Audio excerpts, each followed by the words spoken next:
Welcome to Computational Physics 101. If this is your first time using a spreadsheet or making a graph, take it from the top and go through these instructions.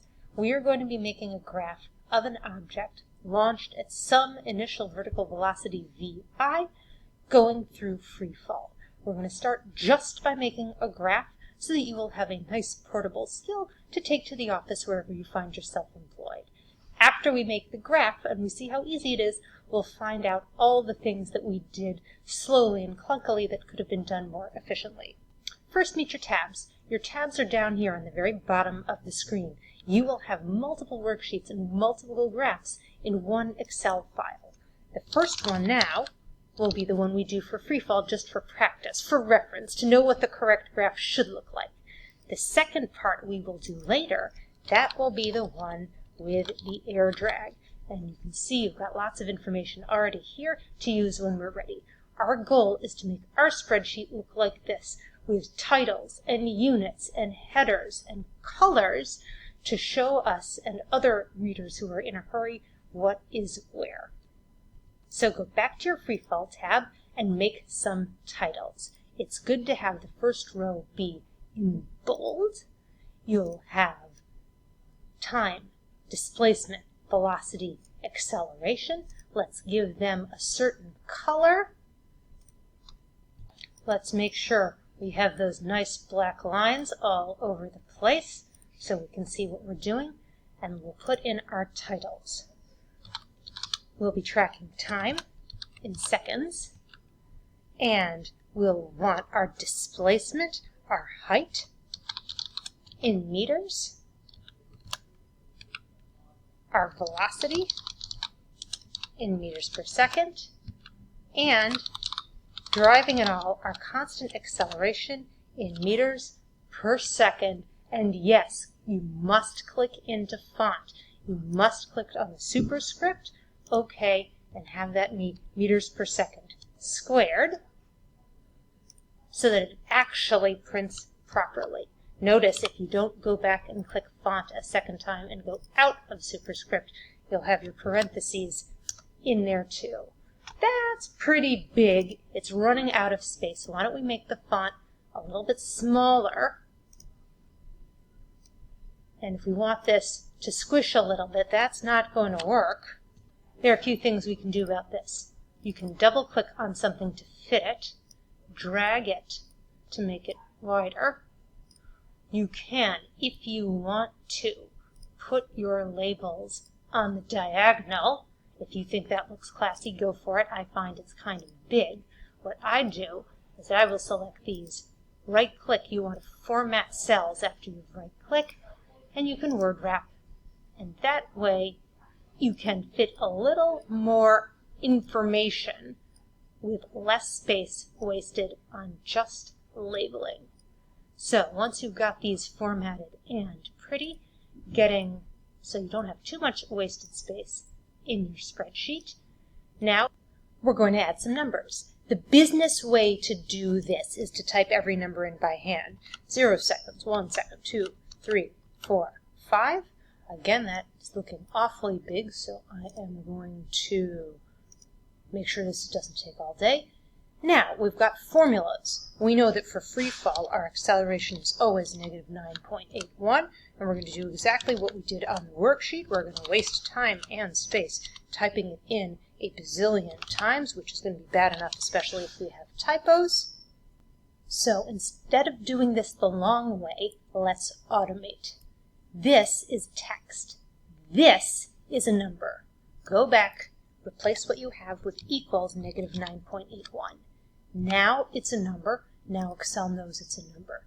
And now you can select the number you want, drag down, and you can fill down. Fill down, it's Control-D on a PC, Open Apple D on a Mac. There we go.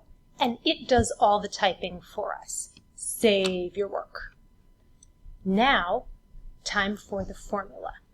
If we're going to do this the business way, which is the fast way and the inefficient way, we will set our starting height, we will set our initial velocity, and then we will type in the formula we've been practicing the whole time. Acceleration changes your velocity. You speed up, you slow down. Velocity takes you somewhere, you go somewhere. Velocity is your formula, so we'll do this first. The way we've been doing it in class, the long way, the business way, the way that's not going to last, is, let's see, there's the initial velocity. Initial velocity. Click. Don't click anywhere else until you're ready. Times. Got to type it in. Time. Here's the time. This is what we're doing in class. Plus acceleration. Here's acceleration. Times time. Do not click anything. Just press enter, and poof, there, it's calculated your velocity. Now we can do the same again for the height. Again, this is the long way, the wrong way, the business way, but it'll give us a fast graph. It'll give us practice in typing equations. Equals, I mean an equation, our initial location, here we are, plus our initial velocity times time plus 1/2 times, yes, you have to put the time sign in every single time, your acceleration times time, there it is again, squared. Do not click anywhere else. I'm going to show you something important about Excel. Initial velocity never changes. Initial acceleration, final acceleration, it's gravity, it's constant. It never changes. If you really mean for this to be initial velocity right here, this C could change, but C2 is always going to be the initial velocity. That's an absolute cell reference rather than a relative cell reference. Put a $sign there if you really mean for that to be the initial velocity. Similarly, this is the initial height. We always want it to be the initial height, so let's tell it that was the initial height. It wasn't any old height.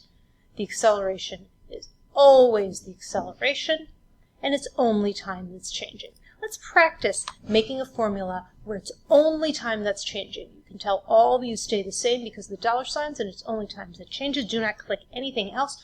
When you're ready, press enter. Oh, look, we went up a little bit. Back in the velocity. Now we see that that was just a typo. Oh my goodness. Yeah, you're going to have between 5 and 10 minutes cussing this program out for typos. This says initial velocity times time plus acceleration times time. Uh-oh, that wasn't what we meant. Get rid of the typo. Aha, and now we know that initial velocity, if it's really initial, has to have a $sign. Book. Okay. Now, proofread.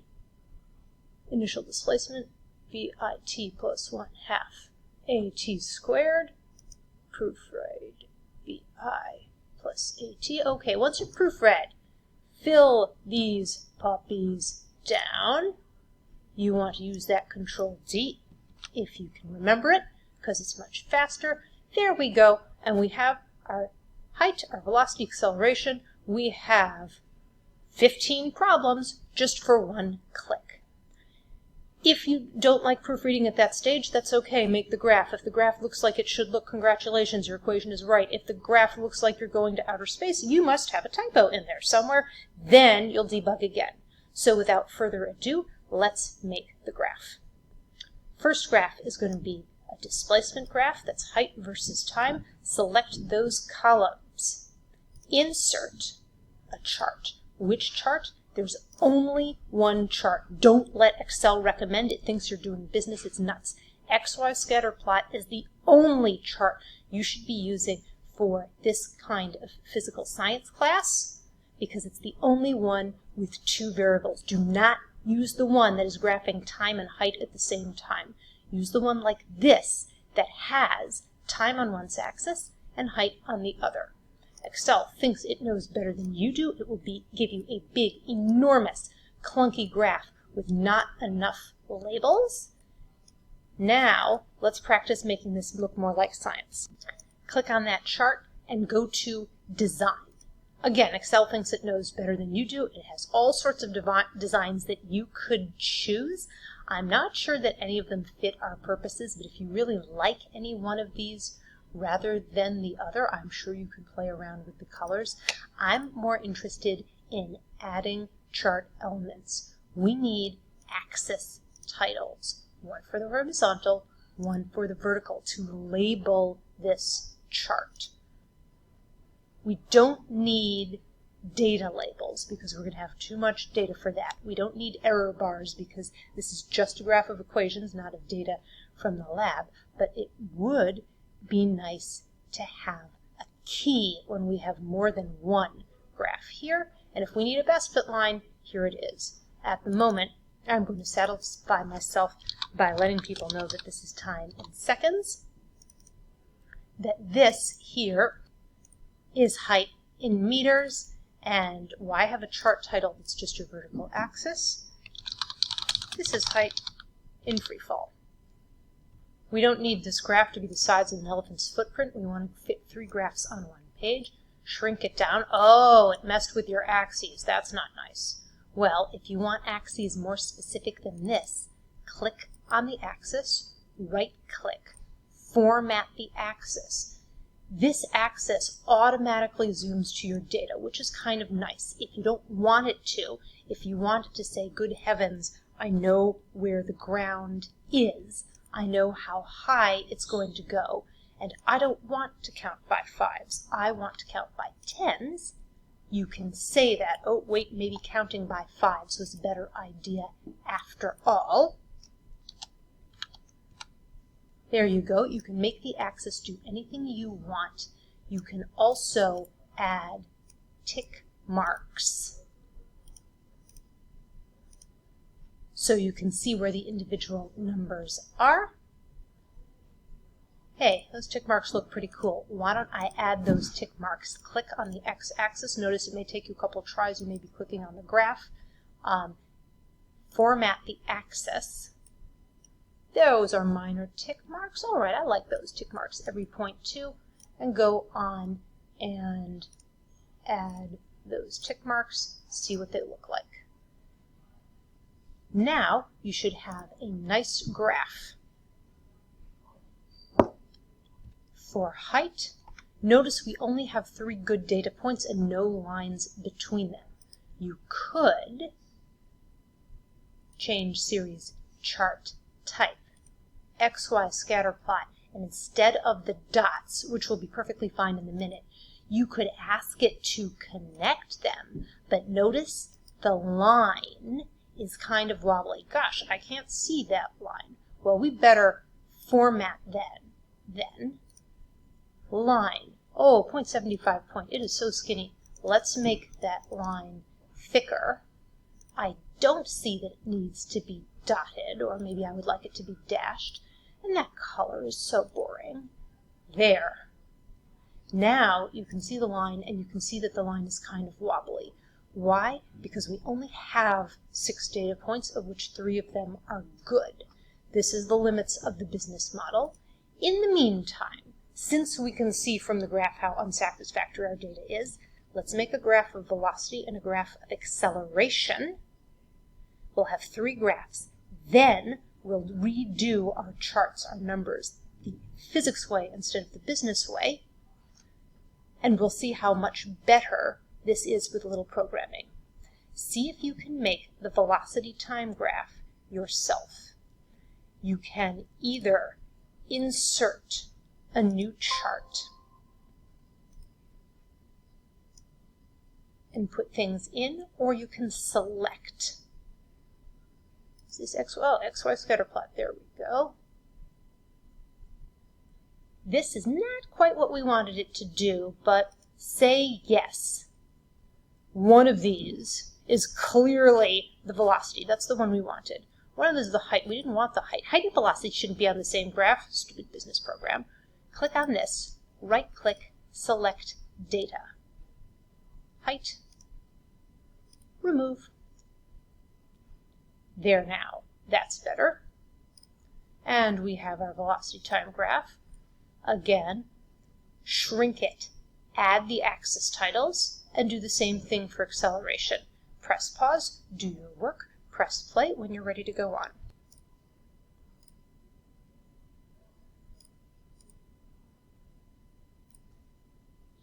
under my axis options, I think I'm going to make this line rather thicker so that I can see where the x-axis is and I can see where it crosses 0.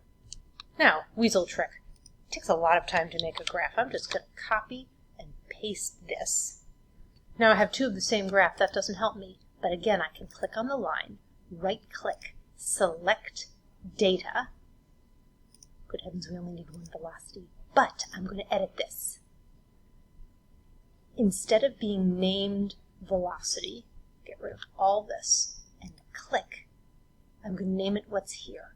X values, freefall, that's me.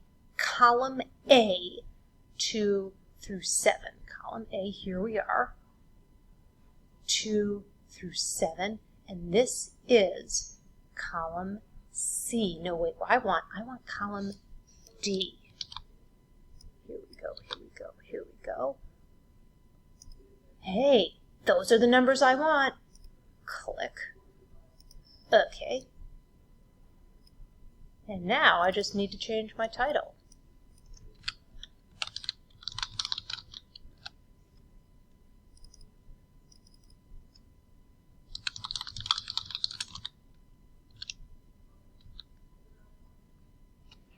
And I can go and change the color so that we know it's another graph. Now, I'm graphing column B, aka height, column C, aka velocity, and column D, aka acceleration. The way to do this much faster is having specific cells to control for height, velocity, and acceleration, and a formula that calculates the time automatically. This will give us more than 6 data points, and the graphs should update automatically.